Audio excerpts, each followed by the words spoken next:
Hello mga ka-inspirasyon, dito tayo ngayon sa Apalit, Pampanga, sa mismong compound ng MCGI.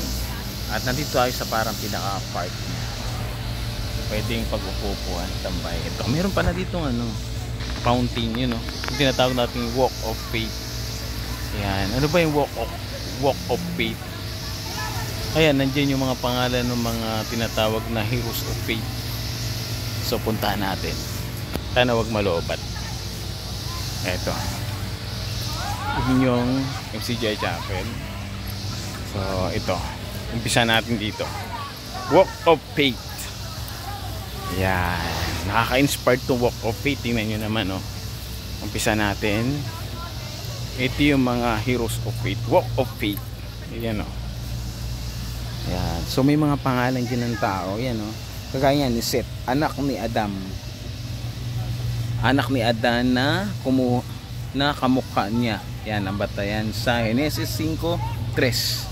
Yan, mga pangalan yan. Yan, Sinuwe.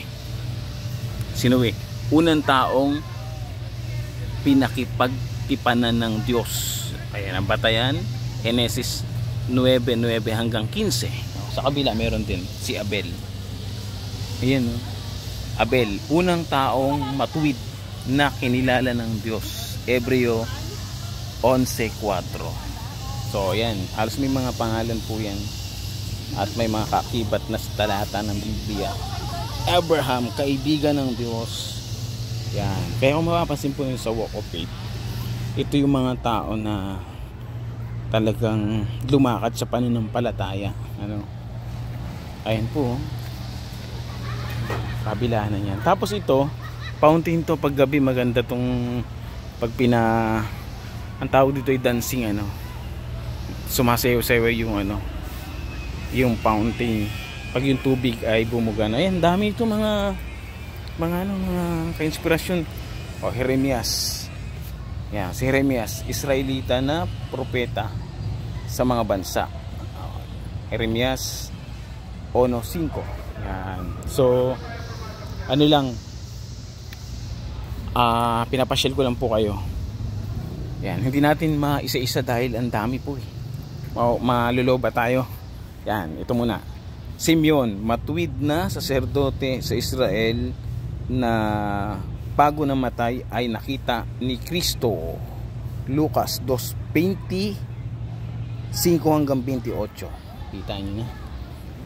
Yan, Tomas, Bartolome. Yan, pero mamaya bubuhin natin yan. Mag-church lang ako. Yan, dami. Yan yung mga ito, part na ng si Felipe, apostol ni Kristo, Mateo 10:3. Marami ka matututunan dito. Selas, yan, sino si Selas? Selas, nangungulo sa mga kapatid, hinirang upang sumama kay Pablo. Ayan, 15:22 ng Gawa. Ito, mga ito sa part na bagong tipan to. Yan, dami mga ton. So Epaprodito, tapat na kapatid at manggagawa, tagapaghatid ng tulong ng mga kapatid kay Pablo. Filipos 2:25, 4:18. Yan. Erasto, kapatid na ingat yaman ng bayan na naglingkod kay Pablo. Roma 16:23, Gawa 19:22. Yun ang batayan. Ang dami nito. Ayun, grabe. Ayun, so ang dami. Ito, 144,000 pangunahing bunga ng Diyos at ni Kristo sa Israel. Ayan yung mga naglingkod talaga nung una. Ito pa,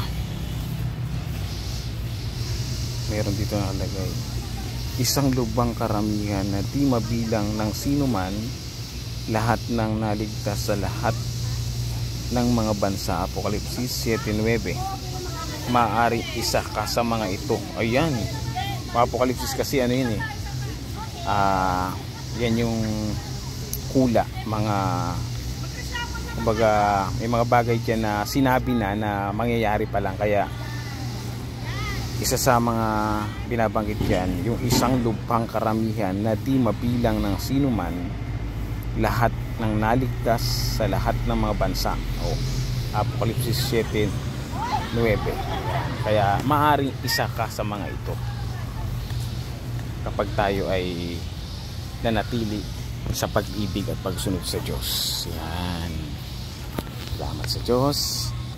Yan muna ang ating vlog for today. Pinasyal ko lang kayo mga inspirasyon. Grabe, nakaka-relax dito. Marirefresh ka talaga. Yan. Hanggang dito na lang. Pag-ibig.